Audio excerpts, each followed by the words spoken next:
Bonjour, je m'appelle Hubert Benkemoun et je suis là pour vous dire quelques mots au sujet de la série L'école de la rue qui monte que vous avez entre vos mains et qui, j'espère, va trouver toute sa place dans les librairies avec lesquelles vous travaillez. L'école de la rue qui monte, c'est d'abord la classe de mademoiselle Anna Malaga.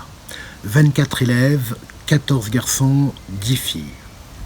Ce sont des livres qui s'adressent à des enfants à partir du CE1 jusqu'au CM1, voire plus, en gros entre 7 et 9 ans, même si vous savez comme moi le fluctuant et l'aléatoire de l'âge de lecture des ouvrages que nous écrivons.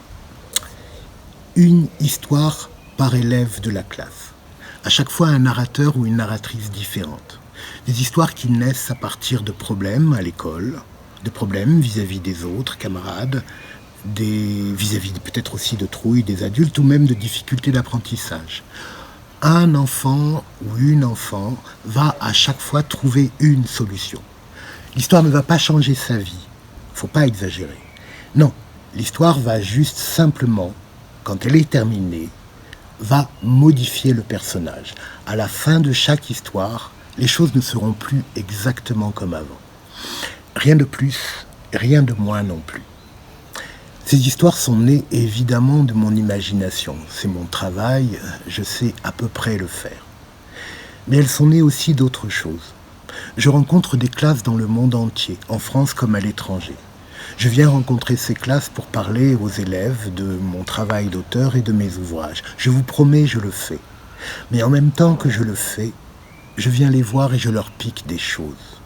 Je regarde comment ils se comportent. Je regarde ce qu'ils écoutent. Je regarde ce qui les intéresse.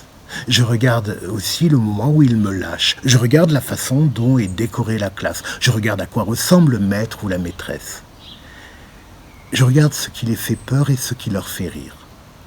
C'est avec cela que je reviens chez moi et que j'écris mes histoires, et notamment l'école de la rue qui monte. Encore deux petites choses.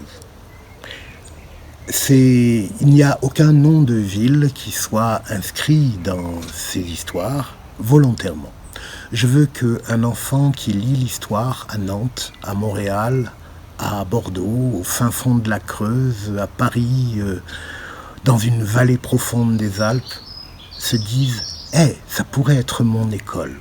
Et mieux que cela, que même si c'est un garçon qui lit une histoire de fille, même si c'est une fille qui lit une histoire de garçon, se dise « Hey, ce personnage se pose les mêmes questions que moi. Ce personnage me ressemble, voire mieux. Ce personnage, c'est moi. » Le titre, L'école de la rue qui monte. Ceci n'est pas lié à la topographie de la ville dans laquelle serait installée l'histoire. Non. Je crois profondément, et par les temps qui lambinent actuellement encore plus, je crois que l'école élève, et que les enseignants nous élèvent, au sens de la hauteur. Et pour cette raison, ça s'appelle l'école de la rue qui monte. Voilà, ces livres sont entre vos mains.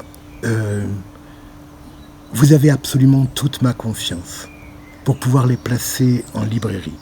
J'ai le grand espoir, moi, de pouvoir écrire les 24 histoires de chaque élève de la classe.